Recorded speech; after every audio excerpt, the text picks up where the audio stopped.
Nerd Clan! Guess what? This episode of the Potterverse is brought to you by Minute with Mary, and you need a little bit more me time. I know I sure do. And sometimes the best me time can be involving taking care of your skin. You know, this is the one body, the one face that we have. And sometimes when you just dive in and take care of that face of yours, whether it's skincare or sleep, you're going to thank yourself. You're going to thank yourself so much that the next time you pass yourself in a mirror, you may chortle like, I don't know, Gilderoy Lockhart. Listen, if you don't do that right now, if instead you look at yourself and it looks like, you know, you were hanging out with that banshee. Free of charge. Free of charge, yes. I can hook you up. I can hook you up with some actually tips and tricks free of charge by going to minutewithmary.com. And if you're on Facebook, search the hashtag Minute with Mary and request to join my marvelous VIPs. Free of charge.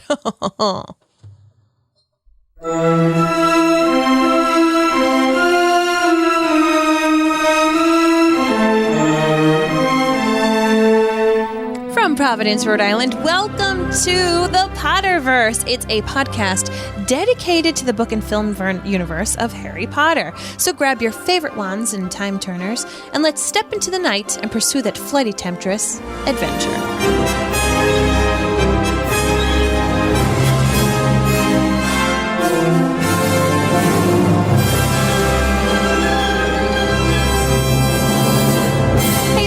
How's it going? My name is Mary Larson. My name is Blake, and if anything was ever that I own covered in toilet water, that's it. Throwing it away. Really? I don't care. It could be my iPhone. It could be my house. If it's covered in toilet water, out. Okay. I'm not touching it. I know it's the same exact water, but when it touches the toilet, it touches that bowl, man, I don't know what's living in that thing. It could be all kinds of organisms that I don't know. Yeah. So especially when it's a diary, if it's just sitting in there, paper's soaking up all that stuff. Well, it didn't soak it up. Well, you know what I mean. Whatevs.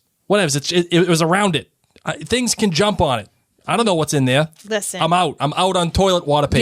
You know what won't be able to affect that diary? COVID. That's true. Repel that. Yeah. That's all we need. That's what we need. So to you're get saying through we need this. Tom Riddle's? We need a Horcrux. Yeah. We need a Horcrux to get through this. Oh my goodness. Just like that. A winner. Absolutely. Which Good Horcrux job. is your favorite Horcrux? Oh, I think the necklace. Oh. I think the That's necklace. so Slytherin of you. Yeah, it is very Slytherin of me. So Slytherin of you. Okay, so here we are. We are chatting about the very secret diary. And I'm just going to ignore the fact that I have pulled things out of a toilet. Mm-hmm. Yep, go ahead. You're welcome, Blake. I don't even want to know. Because I'll throw your hands away. That's it. Harry couldn't explain, even to himself, why he didn't just throw Riddle's diary away. The fact that even though he knew the diary was blank, he kept absent-mindedly picking it up and turning the pages as though it were a story he wanted to finish. And while Harry was sure he had never heard the name T.M. Riddle before, it seemed to mean something to him. Almost as though Riddle was a friend he had when he was very small and had half forgotten. But this was absurd. He'd never had friends before Hogwarts. Dudley had made sure of that. Before we continue, Yes. Mo says on Facebook a very, very special thing. Harry is her favorite Horcrux. Well done. Well done, miss. Well done. Yes. Excellent stuff. I dig it. That was an excellent choice, Mary, to read. That was probably what I would have read, not written. That's read. what makes it excellent. Free of charge. I probably would have read that as well, because I think that is the absolute crux. Pardon the pun. It is the absolute crux of this chapter. The absolute Horcrux.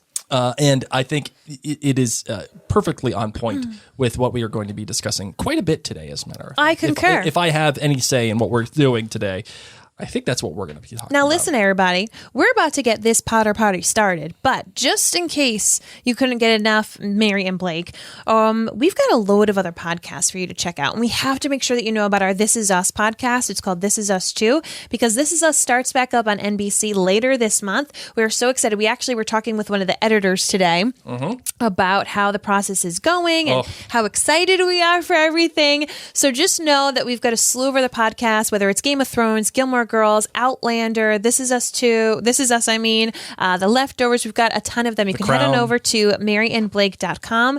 The Crown podcast that we have is going to be starting back up as well. And that is available for people at jointhenerdclan.com. That is our like super special community of people who really, really extra appreciate the work that we do here. So if we are bringing you Lumos in the time of Knox, if we are bringing smiles to your faces, if you are listening to our podcast on your ride to work, or maybe you're joining us live, please think about contributing at jointhenerdclan.com. For as little as $2 a month, you make a huge difference to keep this media company going. On that note, let's get into the show. I solemnly swear that I'm up to no good.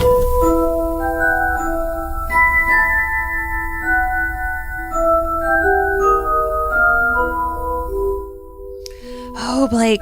So you liked this chapter, eh? I loved this chapter. Yeah, a lot of cool things happen. I mean, there's inside some of it. stuff that's, whatevs, but I'm in on this chapter. So what happens in this chapter is, of course, Myrtle's toilet floods, pew, splash, and Tom Riddle's diary is found in it. And Harry, like me, don't care if it's in toilet water. We're going to scoop that thing right on up. There's a Valentine's Day party put on by none other than Gilderoy Lockhart. Free of charge. And then Harry finds out that this diary is super secret special, and he gets transported back in time through the diary and finds out that none other than Rubeus Hagrid was the one that opened the Chamber of Secrets. Yes.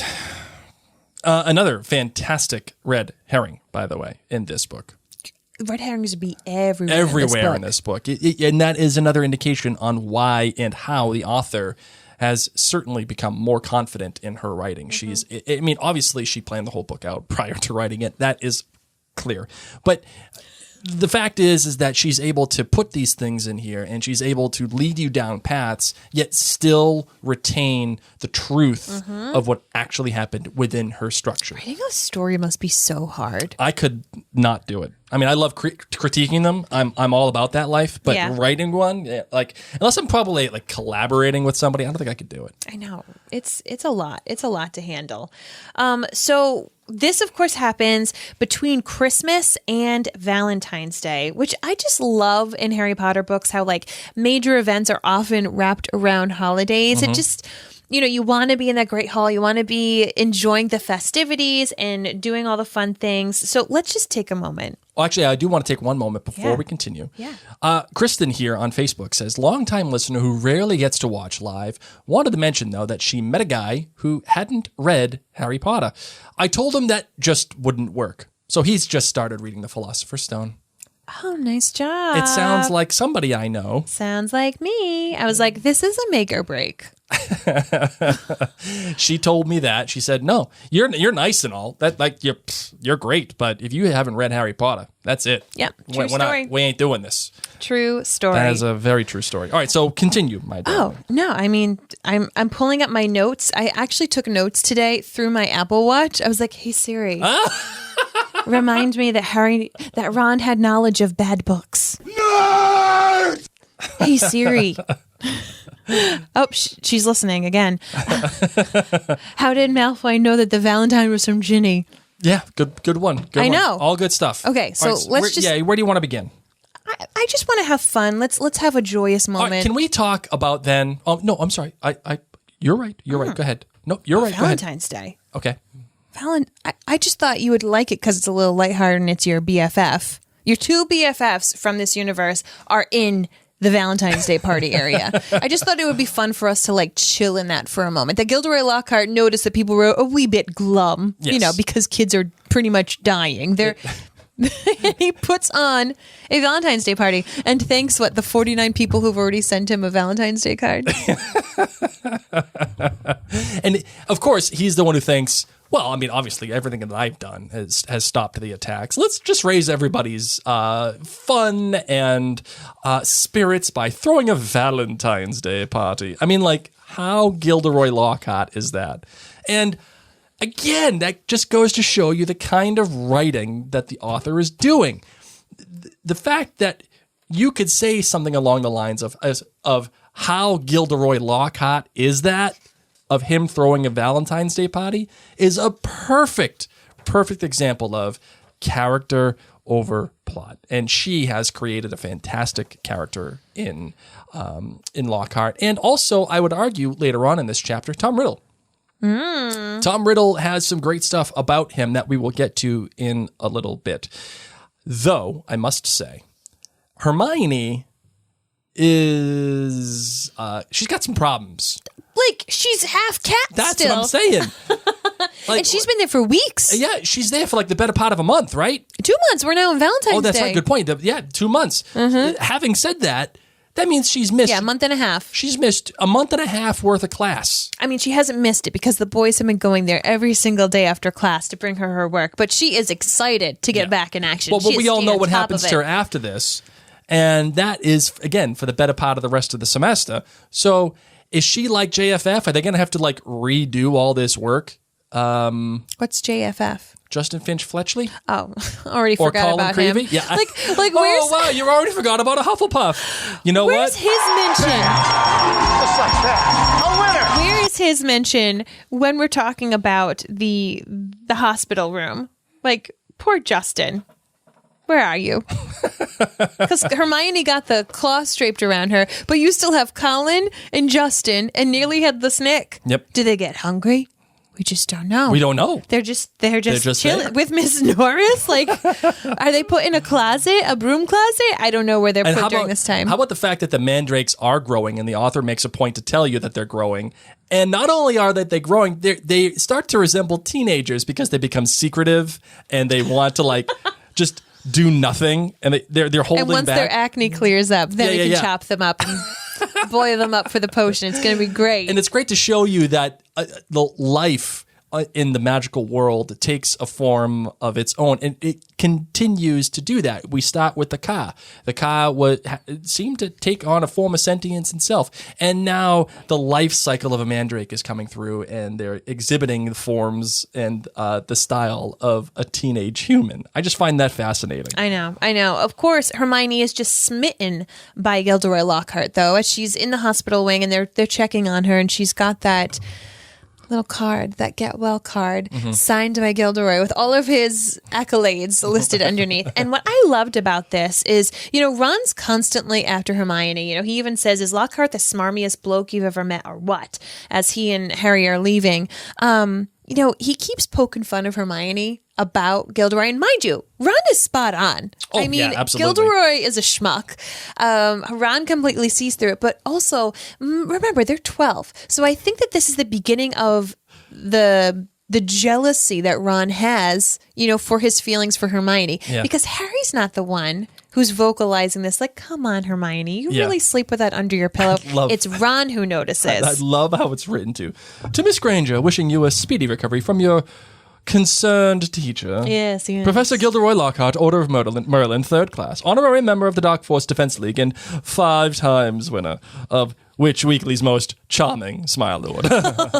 Like, I love how the Charming Smile Award has kept popping up throughout this book. It's something that he is wildly proud of. And again, another little factor into the characterization of this man, something that you can glean information from. It's not something he does. It's not something that describes like his clothing. It's not his job. It is just a character trait of his that is phenomenal. Agreed. Phenomenal. So as the boys are leaving the hospital wing, I was just going to say Justin Fletchley. Nobody cares about JFF. Filch is, grumbling because there's so much mopping to do. And the poor thing, of course, he's a squib, so he can't bibbity boppity boo that away. So he's been mopping, and the boys run in to see what is the issue in Moaning Myrtle's bathroom. And she's so upset because someone threw a book through her head. So she just made tidal wave of toilet come at everyone in the world. And inside, Harry finds this thin, small book, and it has a shabby black cover, and it was just wet like everything else. And what I loved is, how Ron was able to say that books are dangerous. because Harry's like picking it up and Ron's like, are you crazy? It could be dangerous. Dangerous, Right. Harry says, laughing. Come off it. How could it be dangerous? You'd be surprised, said Ron, who was looking apprehensively at the book. Some of the books the ministry's confiscated, Dad's told me there's one that burned your eyes out. And everyone who's read Sonnets of a Sorcerer spoke in limericks for the rest of their lives. And some old witch in Bath had a book that you could never stop reading. You had to wander around like Belle from Beauty and the Beast with your nose in it, trying to do everything one-handed. And what I love about this, I think you've had that book actually, Mary. Oh no, that was Twilight. Never mind. Sorry. so what I love about this is Ron once again is filling us in the Wizarding world. Ron, who just gets such the shaft when it comes to the movies, is being dim-witted. Here he is. He has knowledge. His dad has even told him he found these scary books. Ron is right about this book. Ron is right about this book. His dad Absolutely. probably confiscated some bad books, even from Draco Malfoy's house, from Lucius Malfoy. And this is one of those books that Lucius was able to give away, to send back to the school. This is another example of how Harry should have listened to Ron. And not only should he have listened to Ron because it could have been dangerous, the reasoning that Ron gives for it potentially being dangerous is even better. He says it could have been anything, said Ron. Maybe he got 30 OWLs or saved a teacher from a giant squid. Maybe he murdered Myrtle. That would have done everyone a favor. Now, for why he got the award? That's why he got the award. He's saying that, yes. Yeah, okay, sorry. Either way, I mean, this book is part of that. And I love how he holds Riddle accountable to that book and puts that into his fear of like why this kid you shouldn't be trusting this. Yeah. It could have been anything. And how ironic that he says maybe he murdered Myrtle. Right. And again, Ron, more spot on writing, and especially for this kind of story, a story that is a complete mystery from the jump. Who and what has done this with the Chamber of Secrets? And it is pardon the phrase, but it is a riddle for everybody to solve. And the author is immediately giving you, the reader, the answer right away. I mean, Tom Riddle didn't necessarily kill Myrtle, but he did set free the basilisk, which did kill Myrtle. yeah, and then he made a Horcrux out of her with his diary. Right, exactly. So 2 for 1. yeah, exactly. So I just love that the author tells you the answer right away, and you as the reader have to parse that. I mean, think about it. This is him like learning about how to use Horcruxes and wants to eradicate the school from mudbloods. So he learns how to open the Chamber of Secrets and is able to not only get rid of essentially a mudblood, but also turn in a Horcrux at the same time. And might I add, this is the most brilliant of his Horcruxes. It has his memory inside of it and has the ability to unlock the chamber yet again. Like an absolute brilliant, not just like this is a piece of my soul to take care of me if I were to get hurt, Right, no, but like it serves a purpose. It's interactive. Yeah. It's brilliant job, 16-year-old Tom Riddle. And I also like here too that the mystery of what is happening with Harry is what pulls him. Harry couldn't explain, even to himself, why he didn't just throw Riddle's diary away. The fact was that even though he knew the diary was blank, he kept absent-mindedly picking it up and turning the pages as though it was a story he wanted to finish. And while Harry was sure he had never heard the name T.M. Riddle before, it still seemed to mean something to him, almost as though Riddle was a friend he'd had when he was very small and half forgotten. But this was absurd. He had never had friends before Hogwarts. Dudley had made sure of that. I love this notion, and this is going to be some real nerd talk, Mary. Let's dive in. You know what? I'll give you a preemptive. Bring it on. As we know, Harry is a Horcrux. What do you tell me? I didn't know if you wanted to switch the camera Oh, angles. no, that's okay. Sorry. As we know, Harry is a Horcrux, right? And is the book like is Harry making a conscious decision just because he's curious, or is it like Horcrux to Horcrux? I think bro it's Horcrux language? to Horcrux. Like, I've been with you since you were a baby. Like, you do know me. since you were a child, since you were a baby. We are old friends, friend. And if that's the case, then I feel like, and I've led you in this direction for a reason. Okay. I feel like when Harry does the Expelliarmus to Draco, when he has the diary in his hand and he's trying to get it away from Draco, don't you get the feeling that's a little bit of Frodo-esque, like getting angry at Samwise or getting angry at anybody? Like when Frodo was wearing the one ring to rule them all, the ring altered Frodo. Yes. Does the book alter Harry? I don't think so. It's like, that's my stuff, man. Stop touching my stuff. Yeah, but I think the characterization of Harry, as we've been talking a lot about that characterization for these characters within this chapter especially, what we've seen from Harry wouldn't necessarily demand that. I don't think Harry is one to This jump is the boy that who said, quickly. "Give it here, Malfoy, or I'll knock you off your broom." I would disagree. Yeah. See, I think... Maybe it's just Malfoy who does it to Harry. Yeah. Well, yeah. Because I don't think anybody else... I don't think Harry acts like that. No, this is his arch nemesis. No, he's had it. Yeah. Oh, he would completely. And the fact that he can do Expelliarmus on him. Thank you, Snape, for teaching him that spell. Like Harry's super important spell of Expelliarmus. I love it. And I love that it's even mentioned here in the book. Like, just like how Snape had disarmed Lockhart, Harry did it to Malfoy. Yeah, no, I do. I think that this is the Horcrux to Horcrux, and I think that, yes, Harry feels pulled to this book, but also it's Malfoy. Like, don't touch my stuff, man. I feel like he would have done it even if it was his quill. Oh, I don't know about that. Just to, like, do it to him in front of everybody. Listen, Harry's having a rough year. Everyone thinks that he's the heir to Slytherin, and he's questioning if he's the heir to Slytherin. Draco makes his life terrible. Puts down all of his friends. Yeah, I'm done with him. I would do that. You would Expelliarmus him? I just... Yeah. The anger that he has... I got angry at my nemesis in college and did something I'm not proud of. So, I don't know. I feel like I'm as true Gryffindor as it gets. I don't do it for everybody. Yeah. But one person just really got me revved up. I don't know. It's in front of Percy. It's in front of the teachers. And I did it on TV. That's true. That's a good point. That's why I'm saying, like, I can see Harry doing this. When Harry makes oopsies like this, I sit there and I go, have I done something similar? Yes, I have. Not my proudest moment, but I have. Victoria says, hate to bring up how hardcore the author ripped off Lord of the Rings, but yep, love them both. But do you agree with that assessment, Mary, that the author ripped off Lord of the Rings for a lot of their stuff? I don't really feel that way. I feel like, I mean, you could probably say that to a lot of different things. The Lord of the Rings was an amazing book, an amazing series. You could say that I think she was maybe inspired by some of the stuff. In particular, the Horcruxes. I would lean towards Game of Thrones, which, like, you know, George R. R. Martin has said that he's highly influenced by J.R.R. Tolkien.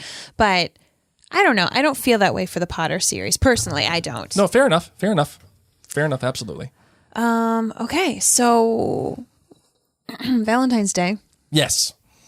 We'll just take a moment with the heart-shaped confetti falling down from the ceiling, and it doesn't disappear like the snow did at Christmas. The snow from the magical ceiling would melt or just disappear before it hit your plate. This sadly goes onto your plate, and Harry has to brush it off. And so there's a lot of things going around, and there's these dwarves that go around and they deliver Valentines. And this made me think about the Valentines they used to send you in school. So Blake, I know that you went to a private Catholic high school. Yes. And I went through the public school system the entire time. I don't know about you, but the thing that we used to have is you could buy carnations for people. Yes. And this would be like a fundraiser for the school or Yep. for your class or whatever. And it would be like a carnation, and there'd just be this little stapled piece of paper with like who it was from or something. And different people would be going around delivering these carnations. Did they ever have anything more extreme than that at your school for a Valentine's Day experience? No. The only thing that we had was the carnations. Like you could just, I think there was one year where they did like chocolate. Oh, yeah. But like you bought it from the school. Like we used to have a candy store in our school. It was run by the nuns in high school. And at lunch, it was open. And after lunch, you can go to the candy store and you can go buy whatever the heck you wanted. So I think it was the nuns who went out and bought a whole ton of Hershey's or whatever, and you could send candygrams or something to the people that you wanted. So that was probably the height of our Valentine's Day experience at school. I know when I taught, so a couple of years ago I was teaching. That's what my degree is in, music ed, and I was teaching, and I was at a private school. And what I loved is that we made sure that every single child at least got one carnation. You know, because there are those kids, like the super popular kids, get 50 million. So I'm actually quite surprised. Well, actually, Harry, everyone thinks he's the heir. I wonder if in latter years, if they were to do something like this, like say, I don't know, Harry's 6th year, how many he would get when everybody's going bananas for him. But he gets this dwarf coming around, singing to him, delivering this Valentine. Snape is completely insulted because Gilderoy Lockhart's telling people to go ask him how to make love potions. And Flitwick is a sly old dog because he does entrancing enchantments. Like, I just think that this is a riot. Like, he is just going around calling out people like, oh yes, Snape can make a love potion, which is like Snape's least favorite thing. And then he's calling Professor Flitwick, who is one of the most, if not the most respected, like, I just feel like he's a very respected individual in the school community. Sure. Like, oh, he's a sly old dog. He does trancing enchantments. So the dwarf that's following Harry rips his bag because he's like trying to get him. He's holding onto his leg. Harry is utterly embarrassed. And there's this whole group of first years in front of him, including Ginny Weasley, which I love that Harry always notices Ginny. Just like when he was back at the Burrow and she slipped her elbow accidentally in the butter and he was the only one that noticed. So as much as we know that Ginny has a crush on Harry, Harry is starting to have the same effect for Ginny in different ways, just that he's always noticing she's there. And he's embarrassed at the fact that she's able to see this happen. Right. And I also have to call out here the fact that we still are getting more clues about Ginny. This chapter is full of stuff that the author is just telling you. And if you're an engaged reader, you can suss it out. But if you're just reading for the pleasure of it, or if you're not thinking, it's just something. Not that you're not thinking, because listen, I was an engaged reader the first time I saw it and read it. I was thinking. Yeah, no, what I mean is, like, if you're not actively trying to figure out the mystery of it and you're just allowing it to wash over you, that's what I'm saying. You're allowing it to wash over you. You wouldn't think too much about this. But this right here. Yeah, like if this was a TV show and you and I were doing a podcast about it episode by episode, chapter by chapter, without knowing it, delve in. This is what it says. Wonder what Potter's written in this, said Malfoy, who obviously hadn't noticed the year on the cover, and thought he had Harry's own diary. A hush fell over the onlookers. Ginny was staring from the diary to Harry, looking terrified. Now, why, if you're reading this, why is Ginny so terrified? Why? Yeah. What is the point of her being terrified? And even without knowing the end of the book, even without knowing the twist, you sit there and say, well, it's not necessarily her diary. You don't know that. And even if it was her diary, which it is what she brought to the school, she herself knows there's no writing in it. So what is there to be afraid of? I think when I first read this, I just took it as she was terrified for Harry, that Harry's belongings were all ripped out, that he was mortified by, having this Valentine sung in front of him. If she, in fact, is the person who sent the singing Valentine to him, she's terrified of everything that's going on because this is not going the well that she thought that it was going to be. But that also that Draco now has Harry's diary. Yeah. This is someone that you care for, and you're like, oh my gosh. Yeah, but terrified? Terrified is different than mortified. Yes. Terrified is sheer terror. You experience terror when someone is breaking into your house and you're in your room alone. That's terror. That is terrifying. Yes. That's not mortifying. Now how am I going to sleep? Thanks, Blake. Can we also talk about, though, how we can infer that this poem is from Ginny, but not... It's never explicit in the text. Yeah. It's weird because... Malfoy's the one that passes by Ginny, and he says, I don't think Potter liked your Valentine much. And Ginny covers her face with her hands and ran into class. So aside from that, like, why do we think it could be Ginny? Well, we already know that she has some feelings for him. And the fact that it says here, his hair is as dark as a blackboard. I wish he was mine. He's really divine, the hero who conquered the Dark Lord. Listen, that is pretty explicit language in terms of feelings. Yeah. I wish he were mine. Yeah, I don't know if an 11-year-old girl would pen this. That's what I'm saying. Like, well, they talk about limericks earlier in the chapter, and there's not a coincidence, I think, that this is written, I mean, somewhat in that style. You know what I do find to be interesting is that she calls Voldemort the Dark Lord. This Valentine calls Voldemort the Dark Lord. And everyone who's in the wizarding world who is not of the dark side of the Force refers to him as he who must not be named. Sure. Like, you never hear the Weasleys call him the Dark Lord. You never hear his teachers. The Dark Lord is referred to by Lucius. Yeah, Lucius Malfoy, or, you know, anyone who kind of dabbled in that side or was a Snape. Death Eater. So I'm wondering if, Snape. Did Snape send him the Valentine that he wishes he was in? That would be awesome. Or did Ginny pen it this way because she has been possessed by the Dark Lord, who would love to be called the Dark Lord? Maybe she was writing a Valentine and he was in her brain. He was like, girlfriend, I am not he who must not be named. I am the Dark Lord. You better learn how to rhyme with Lord. I mean, it's a possibility.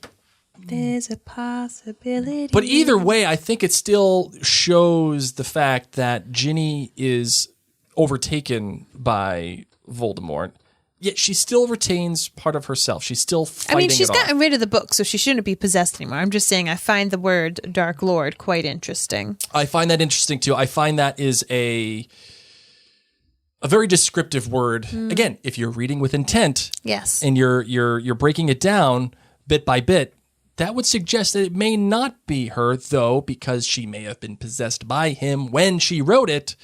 True. Maybe that it is him. And that furthers the conversation here. What kind of sentience does the book have as Tom Riddle's, like, soul, right? Wow, what? Right? So is Tom Riddle, the soul of Tom Riddle within the diary? Yes. A piece of his soul. Yes. Yes. Is his piece of soul aware of what happened with Harry? Yes. How is that possible? Because it's all connected to regular Voldemort. Tom Riddle knows. He admits it, at the end. Like, you're the one person I'm trying to go after. It's been you. That's what I want to do. I don't want to go after mudbloods. I want you now, buddy. Because Tom Riddle, as a 16-year-old within the book, is aware of what happened with Harry. I think he has some of that psychic connection with the regular Voldemort. This is just a piece of Voldemort. So yes, it's living in there. And that's why I think this is the most interesting, aside from Harry, the most interesting of the Horcruxes. Sure. Because it gets to act on its own. It does have this knowledge of like the previous time frame plus the current time frame. So I just see it as he knows what's up. Like, I highly doubt Ginny Weasley was like, let me catch you up on the past 50 years. Well, then Or did he get it because he was possessing Ginny Weasley and he got all of her knowledge? Well, then here's the next question. If his soul is in the diary and that has this connection to Voldemort,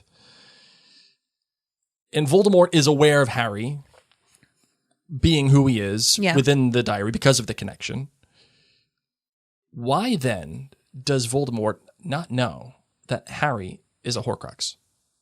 Because that's part of his soul. He was an accidental Horcrux. So Voldemort made these other Horcruxes. Right. He made the book. He made the diadem. He did all these things. He didn't mean to make Harry. Okay. That makes sense. Well, I mean... But part of me is wondering, as I said, if maybe just while Tom Riddle possessed Ginny Weasley, if that's how he gained all this knowledge about Harry. I mean, let's be real. She was probably writing in the diary nonstop. Oh my gosh, I love Harry Potter. He's the best. Oh, who's this Harry Potter? She's writing initials, GP. You know. That's how I'm going to go with it, that it's all because of Ginny. But speaking of Weasleys, Yep. can we have a moment for Percy? Sure. Poor Prefect Percy. He gets so much time in this book and not enough time in the movie. I just love how he's always, dripped in right here. And, he's always breaking up the fights. He's always in the middle of this stuff. And he tells Malfoy, like, stop it right here. I'm a school prefect. And even though Prefect Percy is right there, that is when Harry does his first Expelliarmus that we get to see. And it's interesting that he does his first Expelliarmus, his most used spell, the one that he's really known for. He does it to retrieve a piece of Voldemort. Isn't that wild when you think of it? Like, you wouldn't think that his first time using that would be to kind of like save Voldemort. to get him. And that, I think, the diary of it all is awesome because it introduces Tom Riddle. And within the writing of a diary, we're already getting a phenomenal picture of Tom Riddle. Not necessarily because of the visual of him later on, or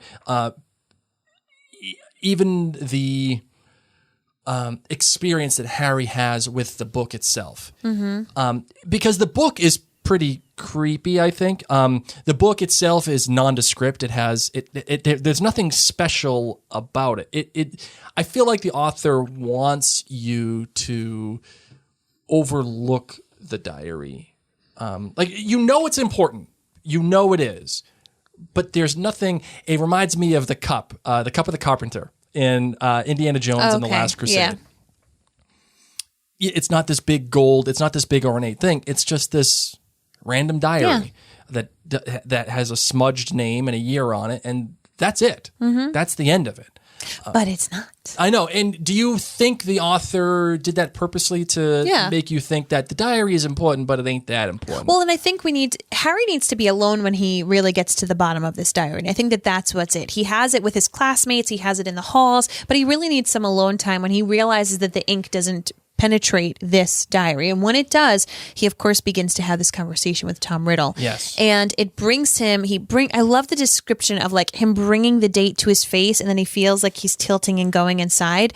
So he essentially gets to be a part of the past and just visually see it, where there's a different headmaster and he meets Tom Riddle. And what I found was so interesting is that the author made a point to say that Tom Riddle's hair looked exactly the same shade as Harry's. Well, and this is what I want to get into, Mary, because the similarities between Harry and Voldemort or Tom Riddle at this point are uncanny.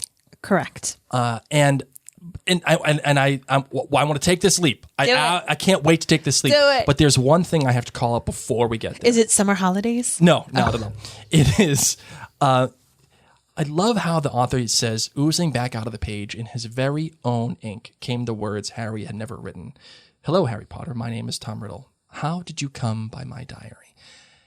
First, the writing for Tom Riddle is exquisite. How did you come by my diary? It like purrs at you. How did you come by my diary? Right. It gives you a unique feel. This is not a child writing it. This feels like someone who is a little bit more wise than a child. Yes. But there's a specific point here the author makes. It's Harry's very own ink. It's the ink Harry uses to write his identity, which is then fed back to him that it's Tom Riddle. He's saying, I'm Harry Potter. That ink is then translated into I'm Tom Riddle. That right there already sets the stage. Yep. And this is why the characterization of Tom Riddle in this diary is so special. Because not only is he using this kind of language, it's Harry's own stuff. It's Harry's own things. And it continues on. Lucky that I recorded my memories in some more lasting way than ink. But I always knew that there would be those who would not want to this diary read.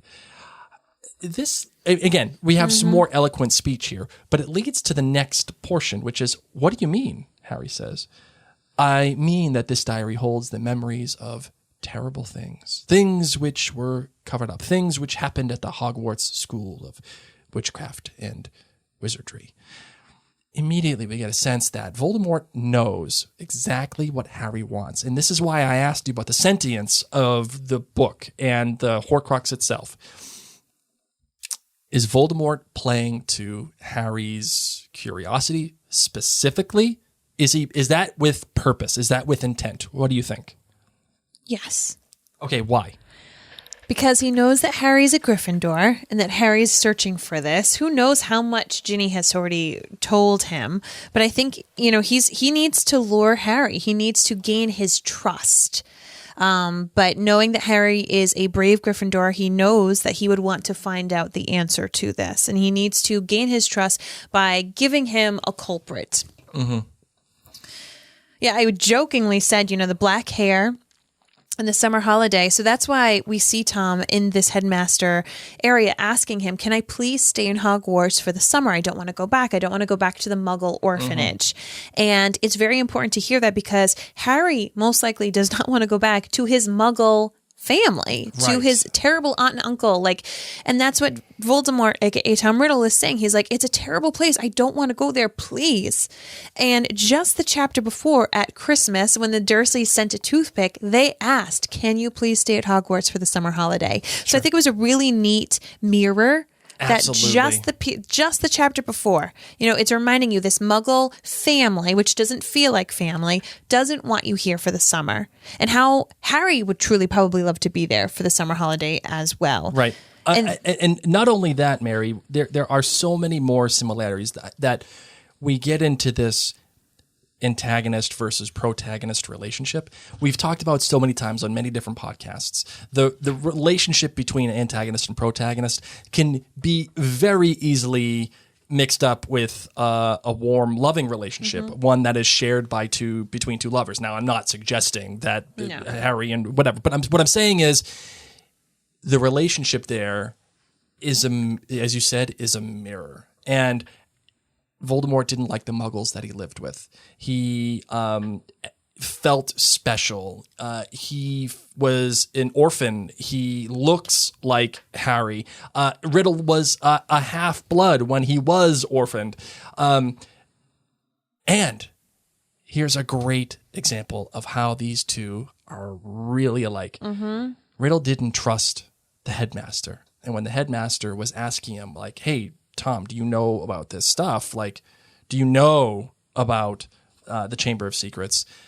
Riddle lies, straight up lies, and says it the same exact way that Harry lied to Dumbledore. In that same room. And it is so special that Harry, who has felt alone more and more and more at Hogwarts, even from his friends, the one bit of comfort that he finally gets happens to be from this diary, which happens to be Tom Riddle, who was lying to him this entire time, making him feel like he's got his back. Yeah. It's leading Harry astray. And that is what we're really talking about here.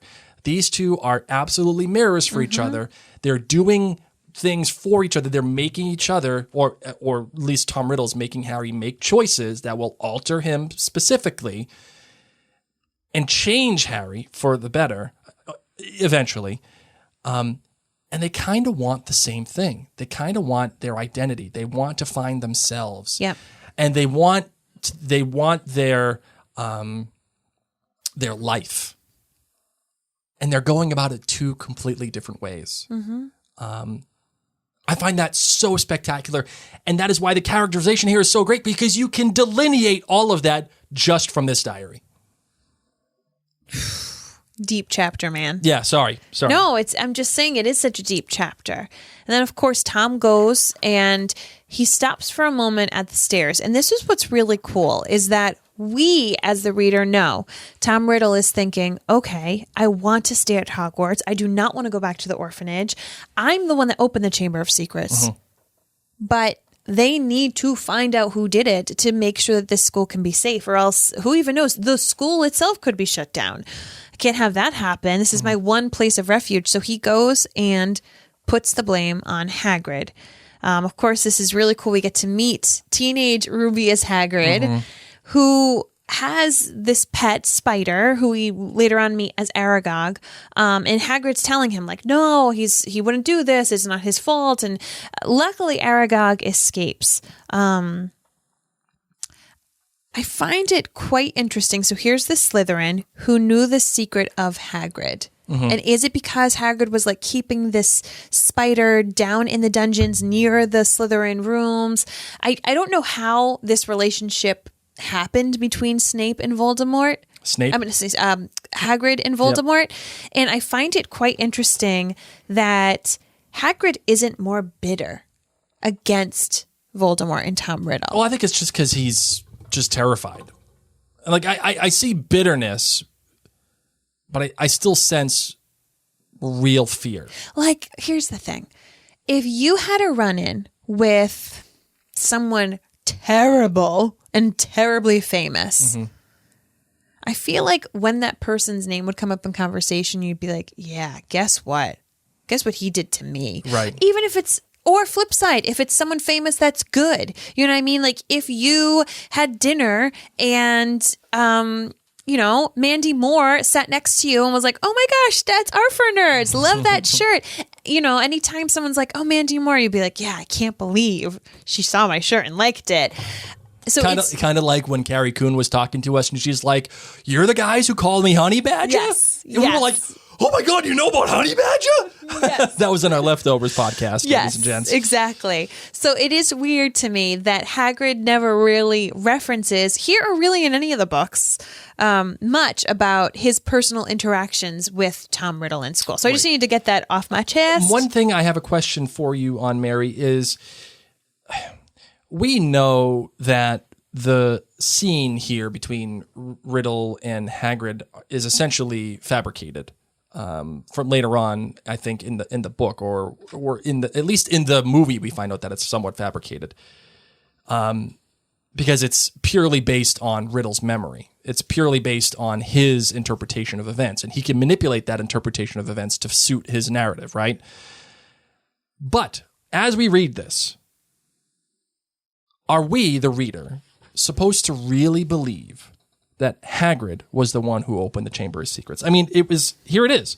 What's up, said Ron, looking at him with concern. It was Hagrid, Ron. Hagrid opened the Chamber of Secrets 50 years ago. It's not said with questioning. It's not said with tongue in cheek. It's like, no, Hagrid did it. Are we, the reader, supposed to believe this? So as someone reading it and enjoying it and loving it, and as someone who felt very connected to Harry Potter as I read this, I believed Harry. I also loved it because it kind of made me feel like how I would when I would watch Scooby-Doo. Like it was, you know, the attendant at the table the entire time. Oh my gosh. Right. You know, like it's this person who's been right under your nose. And I just kind of thought, you know, we were tricked that way with Quirrell, that it was this teacher. And when I first read this, I was, you know, you're questioning the book slightly, but on the flip side, it's this magical world. And you are sitting there reading that thinking, oh my gosh, is it this guy who we've trusted all this time? You know, I think it's great because it puts these doubts in our minds. And as we move into future books, more people are wrongly accused of major things. So it's just a really interesting conundrum that people get put in. But yes, I do remember being like, no way. But then you quickly find out it's not him. Gloria here asks on Facebook, was Hagrid even a Slytherin? Hagrid was a Gryffindor. He was a Gryffindor. Now, textually, within, I think, the books, it is not specific in the book that Hagrid was a Gryffindor. He only says, he talks about the rest, I think, of the, at least up until this point. He talks about the other houses, but he doesn't specifically say, I was a Gryffindor. Though, I know that the author has come out and said, yes, he was in fact a Gryffindor. But I don't think textually it's supported. Like the same way textually, Tom Riddle is not supported as being a Slytherin in this book so far. There's no clue that he is a Slytherin. Okay. There's nothing indicating that he is. He's just there. And that's probably on purpose, because if he were a Slytherin, you would already have, you know, because we already have that good versus evil thing between Gryffindor and Slytherin. Harry the Gryffindor, battling with himself, the insecurity of being a Slytherin. Slytherin, of course, equaling that of greed and insecurity for Harry. If Tom Riddle were to be completely a Slytherin, as it was indicated by this book, I think that would probably be a little too on the nose for the kind of person that he was. So I think the author purposely and smartly keeps that vague. Yeah. Would you agree? Yeah, I agree. Because, we just have it already painted in our heads, good versus bad. I do find it interesting, Tom Riddle was 16, so that means he's in his 6th year. He's a prefect. And Hagrid was expelled in his 3rd year. So, as I said, Tom Riddle, I wonder, obviously he was all bad to the bone, so he probably put the sorting hat on his head and he got sorted Slytherin right away. But I'm always amazed at how smart Voldemort, aka Tom Riddle, was. Like, you have to think, this is a 16-year-old boy who didn't want to go home, didn't want to go date girls. Like, he was reading all sorts of dark magic. He had the knowledge that a 3rd year in a different house had a secret pet that he could frame him for. Whereas Harry, doesn't even know pretty much anyone outside of his year. Right. He's just walking along. Yeah, there's not even that many kids at the school, you know? So I find it very interesting when you think about the thirst for knowledge, granted dark knowledge, that Tom Riddle had. Yep, absolutely. Anything else you want to say about this chapter, my love? That is it. I really liked this chapter, and I don't think it's a coincidence that right now, with the discovery of the book and Harry engaging with the book or the diary, we're beginning the 3rd act of it, where we're getting to the final part. And my question to you, my final question, I guess, Mary, is we waited all this long, and finally, we get to some real meat. Up until this point, it's been like, oh, we have this, and this happens, and that happens. But 3rd act, finally, we get somewhere, and Harry finally starts to go somewhere with himself, and it's all because of Tom Riddle, which is leading him down a false path. Do you think the structure of this book is off? Because we waited all this long. It took to the 3rd act to get to something. But on the flip side, these students, these children have been trying all year to find out. Yeah. They have been trying and failing and trying and failing. It took, goodness, so long even just for the polyjuice potion to be brewed. So, no, I just think that it goes to show you their determination and their persistence. Sure. And all the while, there are still fun things that happen at school. Because let's be real, if Harry went to school and within October, all of this went down with Tom Riddle and bad news, Harry may rethink going back to Hogwarts every year. So I think, we need to have fun while we're there. Harry needs to have fun. And yes, some crazy things happen every once in a while, and that's okay if it happens towards the end, but we get to go on this journey with him. So no, I don't think that this is how it is, and I will ask you as a reader of this series, when you get to book 4, to enjoy the ride. Oh, No, because book 4 is an book 4. amazing, magical book, but you need to know that this is the magical wizarding world of Harry Potter, and that we are in the Potterverse, we're not in the Voldiverse. Okay? So just because I feel like you cling to the bits oh yeah, we're finally getting to the Voldemort part. We're finally getting to it. And I think what I'm going to ask of you is to enjoy and savor our time at Hogwarts. Yeah, I think, no, and again, I'm not saying that I disliked all the other stuff, but the first act of this book is it's stuff. It's things and stuff. It's Dobby. Yeah, and the second act of the book is petrification and polyjuice and what is happening. Yeah. And then finally we get to something, and halfway through the book, that's of course I think that was the dueling chapter. I think that was halfway through the book. I could be wrong, but regardless, or it could have been the Gilderoy Lockhart chapter. Either way, doesn't matter. What I'm saying is something happens where it finally introduces this mystery, but that's the center point of the book. That is the turning point. Though I think I would probably argue that this might be the turning point. Would you, the diary? Why wouldn't it be when there's blood on the wall that says the chamber is open? Because that is the inciting incident. the turning point is when Harry starts to take comfort in Tom Riddle. Interesting. I don't really know. I don't really think about that stuff. I know, but that's why I'm asking the question, and I'd love to hear what the listeners and everything say. You're kind of being a drag. No, I'm not. I'm just asking questions. Victoria asks, is Blake that guy that just wants to get to the finish line and never stops to smell the flowers along the hike? Yes. Well, in terms of walking, yes. I need a destination. I need to know where I'm going, when it will end. Hiking with Blake it sucks. Is the worst. It is the worst. I'm the worst hiker. He's like, where's the map? How long is this trail? Where are we going? Is there something that we're going to? And I'm like, Blake, we're going on a hike. and generally for stories, I love the idea of a story just washing over me and just letting the author take me where she wants to go. But I just think structurally, it's just an interesting choice. Good. It's an interesting choice. Fair? Yes, and I will tell you that it may be this way for a little while and then it changes. Okay, fair enough.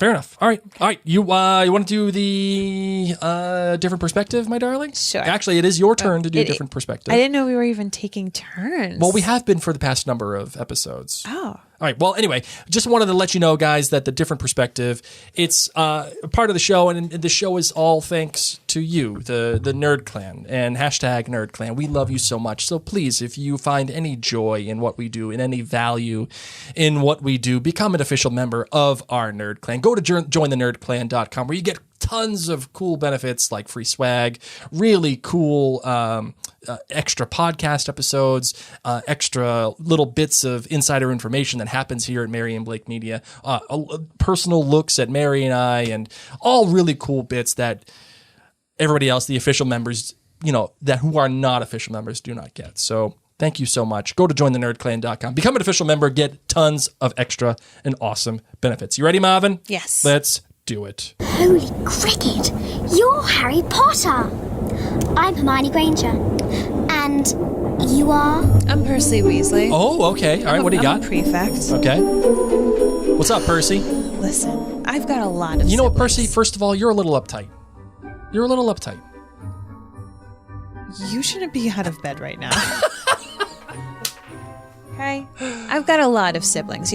Some of them have already gone on and they're having some interesting careers. My two brothers, the twins, they're nitwits, but they do fine. They do fine in their grades. My little sister Ginny, oh my gosh, she just started this year. Got sorted in Gryffindor. Couldn't be prouder. And then I've got my brother Ron. And listen, I have really tried. I've tried with Ron. Sure. He's the one that I don't bond with the most. Why is that, Percy? Why do you think? He just hasn't found his way, and I don't think he has any drive. Mm-hmm. He does weird stuff, like really weird stuff. And he's got this weird friend, Harry, who, I know Harry's famous. He, got rid of Voldemort when he was a baby, whatever. Like, neither of them do really well in school. Mm-hmm. And their newest hobby is to hang out in a broken girl's bathroom. What are we doing there? My brother. And it stinks. Like, I have to write him up. And then Harry, did magic in front of me right when I said, please don't do it. His friend is a bad influence. Sure.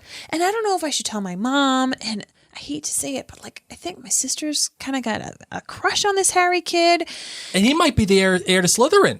I mean, everybody's saying it, right, Percy? Hey, listen, I don't know if we're going that far. Is he? He's just the weird kid. Penelope and I are going to meet in a little bit. And you don't even know what this means, Blake, but I got a girlfriend. Uh-huh. I'm a prefect. I get to write people up. Granted, half the time it's my little brother. But life is pretty good. Is this why you've been sneaking around the halls? And is this why you've been acting I'm shady? snogging all the time. Oh my goodness. I am living Percy, La don't you Vida have better Loca. things to do? You got to go, you're an RA essentially. You got to be watching all this Yeah, stuff. life is good right now for me. That's what I'm saying. The only thing that isn't good, I've got a great job. Yep. My grades are awesome. Things are lining up for me to work at the Ministry of Magic someday. I've got a really hot girlfriend. The only thing that stinks is my brother because he's playing in toilet water. And he's friends with the weird kid. Yeah. Luckily, though, Percy, he ain't the smelly kid. He is. He's playing in toilet water. Yeah. The end. Oh, good one, Mary. Good job. Good job. Good job. All right. You ready for the listener emails? Yes, I am. All right, everybody watching us live, this is your opportunity to get some questions in. I have seen some questions that have already been asked. I would copy them and repaste them below. Yes, so and it's a make little sure closer. that you do it with a lightning bolt emoji. That way we know it is, in fact, a question. And if you are listening to this in the podcast app the day later, fret not, you are okay. You are not alone. You can talk with us via email. Just email your questions about this chapter or next chapter or any chapter that you want to talk about. Or if you just want to chat and make fun of us, that'd be cool too. Just email us at marianblakemedia@gmail.com and we will include it on the next episode. Marvin, you ready for this? Yes, I am. Let's do it. Mail's here. All right, so we do have one email, and I have to call this email out because it is a very special email. Do tell. This email comes from Amber. Amber. Amber says that she loves the Potterverse. Thank you, Amber. And what's special about this is that she's only 12. Oh my gosh, she's the same age as Harry in this book. That's right. That is right. So she should feel all kinds of cool stuff from this book. She says she's only 12, but I am a Harry Potter fanatic and a proud Ravenclaw. Ooh, so she's going to call us out on something probably that I said wrong. You know what, Amber? You should be happy about that because you're not a Hufflepuff. I also live in Western Australia, so Rolling it is my eyes. very strange to hear and you talk about the COVID situation in America. Yes, trust me, no matter where you are, if it's Australia, it could be New Zealand, it could be Antarctica. COVID is weird, Amber. COVID is really weird. I noticed, though, that you always say occlumency when referring to reading minds when, Mary, this is actually called legilimency. Oh, it is! I knew she was going to. I'm like, it's a Ravenclaw letting it be known. They must know something that I'm messing up. Occlumency is when you block it. people from reading your mind, Mary. I also really want you to do a different perspective of Ginny Weasley writing in Tom Riddle's diary. Yes. The question for you, Mary, is what do you think you would have happened if Hermione got the diary instead of Ginny? Thanks so much for the podcast, Amber. Oh, that's a great question. So, as I said earlier in this episode, Amber, I think that Tom Riddle learned a lot about Harry Potter because it was Ginny writing in the book.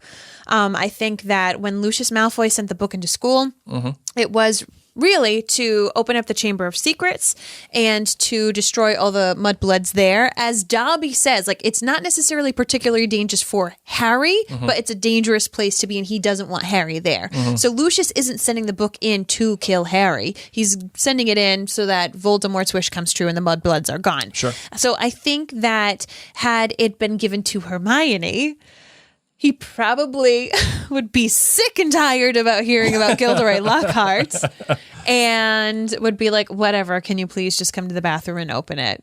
Yeah, just Lockhart's whatever, down there. fine. Bring him if you want. I'll take care of him too. Sure. We'll figure it out. But he would definitely think about it. If it was Hermione, who is Muggle-born, Sure. ooh, he would have played cat and mouse. Like, I think he would have been really, really bad with Hermione. In what way? What do you mean? Because he would have wanted to kill her, or like right away. Okay. So I think he would have been absolutely driven sick once he found out that she was Muggle-born. Yeah, but the problem though would be that He would have her open the chamber okay. and make sure that she was his first victim of death. Got it. Okay, I see what you're saying. I got you. That's what I think. You know, I think that's a good one. I like that. Oh. Like she would open the chamber and then he would do something to make her He would just be like, here's your food, Basilisk. Feast. have some fun. Nom nom. Yeah, that would make sense. All right, let's see. Okay, we got let's see if we have any questions here. Okay, Rebecca asks, is the Olaf Harry Potter song happening for us patrons, Mary? It's coming soon. It is coming soon. It is coming soon. We are still in the middle of fine-tuning it. We want to make sure it's just right for you guys. Rachel says, does anyone else think that the picture of the dwarf looks like Mr. T in our studio? Yes. In our studio, if you're listening in the podcast app, we have our studio, and above us and behind us is a giant TV screen with what I always put the title chapters and what the photo from the illustrated version. Yes. And the photo is of a dwarf holding a bow and arrow with wings. and his hair. It's a Cupid Mr. T. Yeah, it looks like Mr. T. So yes, it does. Let's see. So good. Let's see if we have any others. Haley Road says, "Who are you guys? I'm in love with everything Harry Potter, and no one told me about you. I'm a Ravenclaw, and I focused my Make-A-Wish around Harry Potter." Oh, yay, Haley. Wow, that is excellent, Thanks Haley. for joining us. And I will say this for you, Haley. We have a brand new listener. You're welcome. And welcome to the family. Let us know how you found us, Haley. That would be awesome. I imagine that someone probably shared it, and she is looking into it now. So Yay. thank you so much for joining our community. Gloria Costa asks, I don't understand why none of the teachers didn't question how Hermione became a cat. HIPAA. There you That's go. it. Madam Yeah. Pomfrey is HIPAA compliant. I also think that Hermione's at an age where she can just say, she's going through a change right now. Mm-hmm. You know, she's 12. She's just going through a change right now. And all the teachers were like, oh, nope, no questions asked. No questions asked. Anna Ashley says, would you continued writing in the diary like Harry did? And if so, even knowing what it did, would you have kept it because it was magical? You see, now that's a real question here. Knowing what it did, does that mean knowing How it works. knowing that it was a Horcrux, knowing that it was evil? Harry doesn't know that it's a Horcrux or evil or anything. Yeah, like but she that. says even knowing what it did, would you have kept it because it was magical? No. I've watched way too many scary movies of things Yes. being possessed where Yeah. I don't want any of that stuff. Give me some basilisk thing and I'm ready to go. I would say that Harry has a mystery ahead of him, and someone's telling him, I know the answer. I know that this was opened, that the Chamber of Secrets was opened 50 years ago, and they never caught him, and they never found out what was doing all this stuff. And that gives Harry purpose. This whole book, he has struggled with his purpose, his identity, doing things on his own, struggling with his friends. And finally, this book gives him that. So would I have kept it without knowing that it was a Horcrux, knowing that it was evil? Yeah, I think I would have. I know you would have. Because it would have been my release. It would have been that It thing. would have been a pen pal that isn't in your inner circle. Right. And then it's kind of like TV. You can go escape somewhere for a little bit. Or you can go roam the halls. Our cat has joined us, Lumos, and Rebecca Ann says, cat butt, yes, my day is completed. Did that today. All right, so that wraps up for our listener questions. Yes, if you have any other questions coming up, get them in now as we start winding this show down. Yeah. Marvin, you got anything else to say about this chapter? Anything else that you want to talk about? Final thoughts? No. Whatever we got here. No, I talked a long time. We did talk a long time. This episode is actually an hour 6. Yeah. So there was a lot to talk about. There was, a lot to talk about. All right, There was a lot. let's close this bad boy out, shall we? Yes. Let's do it.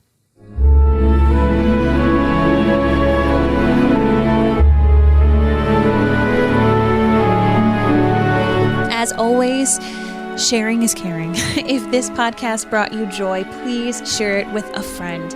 If all of our listeners shared this podcast with just one friend, text it to them, send it in a Facebook message, or share it on their wall, you would double our listenership. And here's a prime example. Haley Road just chimes in back on Facebook. She says, I found you guys in a group called Weasley's Whimsical World of Harry Potter. And yay, I'm so excited to be part of the podcast. Well, you're welcome, Haley. Thank you, Haley. So there you go. That is proof positive. Yes. Live time that if you share, the community will grow. So please do, Haley, right now, share it. Share it to the world, Share girlfriend. it in another one of your Harry Potter groups if you like. And those of you who are listening and you want to make sure you can join in the live conversation, you can do that simply by texting the phone number 81010 and in the message field at Elderwand. So at ELDERWAND in the message field, and the number once again is 81010. That'll get you on our complimentary texting service. And I send you a message to say, guess what? We're going live tonight. Come and join us. Mary, you want to know something, a little secret? Yep. I'm liking this book a lot more than I thought I would. I knew it would happen. Oh, my name's Mary. My name's Blake. Mischief managed.